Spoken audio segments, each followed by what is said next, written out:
Greetings and welcome to the second installment of Cooking at Casey's. My name is Erin Hamilton. I'm the executive chef here, and this is my compadre, Kat Chamakalo. She's the registered dietitian, and today we are going to be talking about avocados and all the cool things that you can do with them. So I am going to start out with explaining an avocado broth to you guys, and this is a really cool way to use up something that is often considered food waste, avocado pits. Wow, that's cool. I didn't know we could use those. Yeah, it's kind of interesting. It's kind of like making a chicken stock or a vegetable stock. It's just a little bit of a different way to do it. Cool. Take your avocado pits. Hopefully you made some guacamole or something delicious like that. And you want to add your aromatics. By aromatics, I mean savory vegetables. Right here we have a little bit of celery, a little bit of fennel, some roasted red peppers, a little bit of shallots, some chopped fresh tomatoes, a little bit of fresh sweet onion, and garlic cloves. Pour your white wine over this. Put this pot over medium heat and let it simmer for about 15 minutes until your wine and your juices have reduced by about half. How do I know when it's reduced? What does that look like? You just want it to become a little bit dry. You want to cook your wine out of there and just get your flavors concentrated. And that will take you to the next step of producing this broth. So while that's cooking, I'm going to talk about the history of avocados. And I'm going to dive in with a super interesting fact. The American Museum of Natural History discovered that we can thank the giant ground sloths and mammoths for the dispersal of avocados and for their existence today. The only animals that were able to eat these foods because of the giant pit. So they would eat them whole, they would travel long distances, and then they would excrete them in their poo, thereby fertilizing the soil with avocados wherever they traveled. Archaeologists have found evidence of human consumption of avocados that dates back 13,000 years in central Mexico. Mesoamerican tribes such as the Mayans, the Incas, and the Olmecs were the first to cultivate the avocado tree about 5,000 years ago. These avocados were treated as a delicacy and were thought to be an aphrodisiac. Ooh. At this time, they were called the aguacate. The word avocado is believed to have been coined by an Irish naturalist in 1696, and at this time they were called the avocado pear tree. In 1951, after visiting Barbados, George Washington described finding in evening avocados, writing that the ago-vago pears were a widely popular food there. So a few things to know before you go buy an avocado. How do you want to pick out the best ones? You want to feel for one that's very heavy for its size. That is a good indication that it is very ripe and ready to be used. You can also look at the stems that are left in the top of the avocado. If you try to move it and it's still in its place, it's probably not ripe.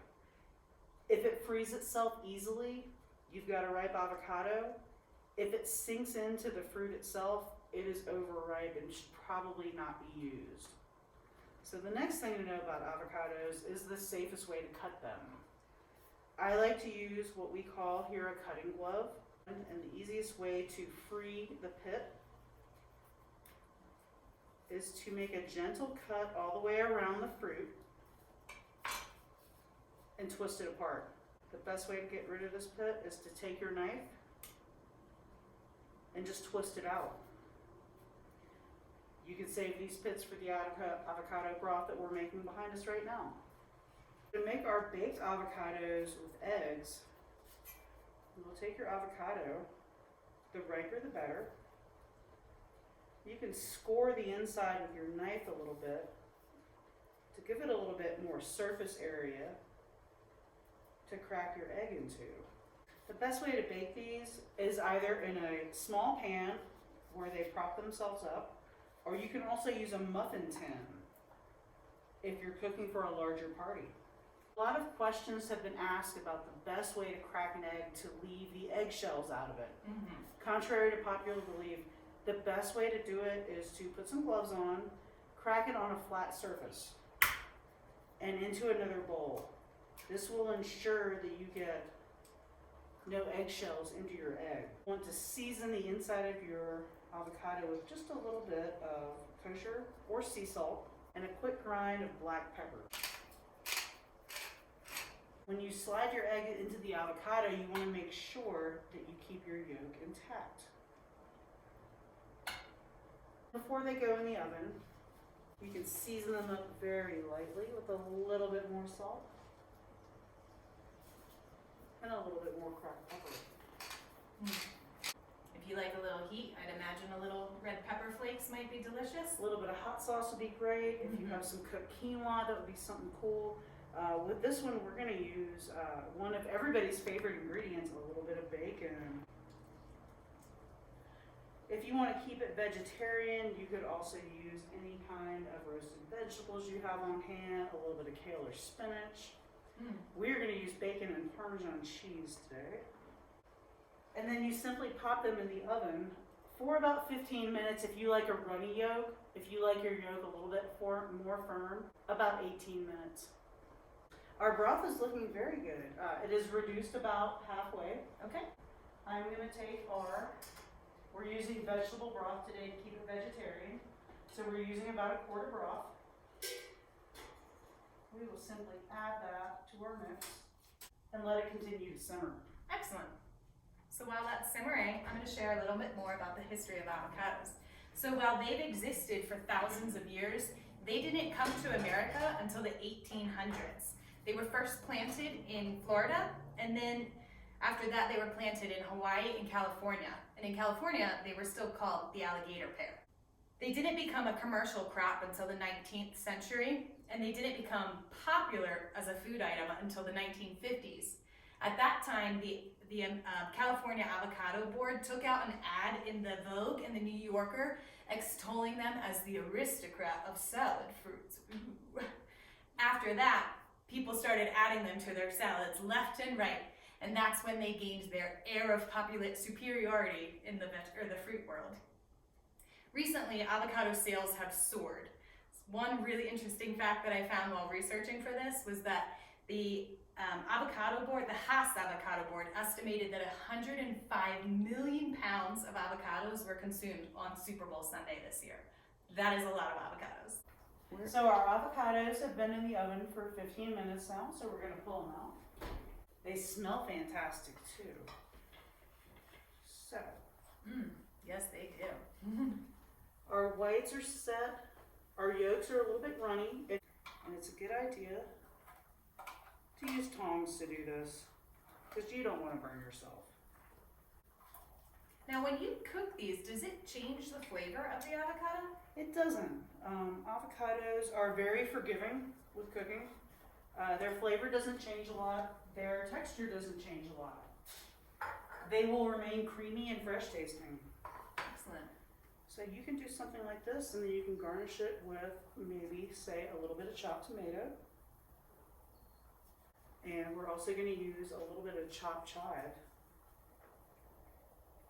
You make this a complete meal by serving it alongside of a salad or maybe a little bit of bread to dip the contents in. Excellent. Looks delicious. Yeah, and this would be good for breakfast, lunch, or dinner, any time of the day, really. So avocados are really available to us year-round, making them a wonderful addition to any meal. Most avocados consumed in the U.S. come from California or Mexico. In fact, the largest producer in Mexico, which is also the largest producer in the world, sends 1.7 billion pounds of avocados north of the border each year. Haas avocado trees quickly became superior to other breeds because their tree grows very fast and they have a longer harvest period than other avocado trees. In addition, their thick skins enable them to tolerate handling and shipping very long distances. Technically speaking, an avocado is a fruit. In fact, it's a berry. Kat, thank you so much for those fun facts about avocados. Anytime. All right, back to our avocado broth. It has been simmering for about 40 minutes now, so at this point we're going to add our fresh herbs. Today we're using rosemary and thyme. You could use basil, you could use a little bit of sage, you could use tarragon, really any herb that you like works in here. I just added a little bit of crushed fennel seed. That gives it a delicious pop of flavor. And we will let that cook for about 15 more minutes. In the meantime, I wanted to let you guys know that ripe avocados are very good for freezing. You can definitely save them for use at a later date. And then you can use a small spoon to scoop your avocado out in a complete half. And from this point, you can pack these into a freezer-safe Ziploc bag and freeze them for up to 6 months, and later use them for guacamole, some kind of salsa, really anything you can think of, smoothies maybe. One of the really cool things about avocados is that you can use them to make not only savory but sweet dishes as well. So we are gonna make a raw avocado mousse right now. So, take the flesh of 2 very ripe avocados. The riper the better. You don't want brown, but you want something very green and succulent. A 1/3 cup of maple syrup or any other liquid sweetener that you like. You could use honey, you could use agave. It all works very well. And a 1/3 cup of sweetened cocoa powder.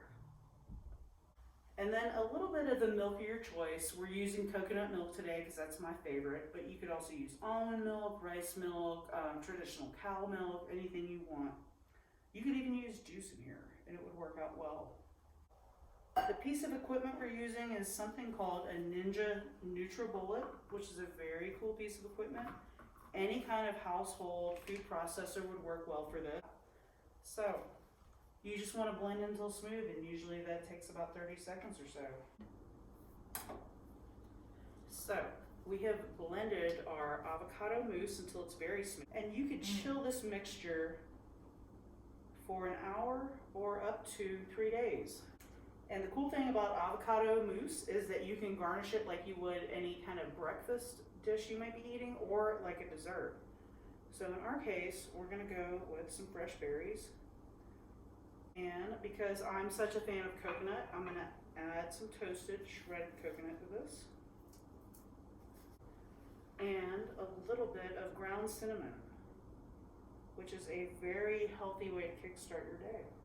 It's a healthy breakfast. It will keep you full and satiated, but not too full.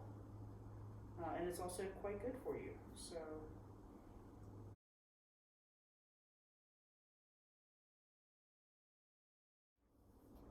So our avocado broth has been cooking for about an hour.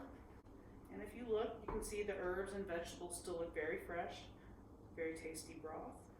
And this broth is cool because you can do anything that you would do with water with this concoction. If you were cooking, say, rice or polenta, or making a soup, or beans, or like maybe boiling a chicken, this would be a very useful way to use this very nutritious broth. Smells delicious. So avocados were once shunned for their high fat content and high calorie content, but now they're considered a superfood. And that's because avocados are packed with nutrition. They are very rich in monounsaturated fats, which is a very healthy fat. They are superior fat because they're considered cardioprotective because they help to lower our cholesterol, specifically our LDL cholesterol, which is our unhealthy cholesterol. They are also a good source of high quality protein, vitamin C, E, and K, folate, potassium, and fiber. In fact, 1 serving of avocado, which is about 1/4 of an avocado, has 8% of the recommended intake for fiber. Avocados also contain several antioxidants, including lutein, which is beneficial for our eye health. Research also suggests that avocados are beneficial for weight loss, as well as blood sugar control.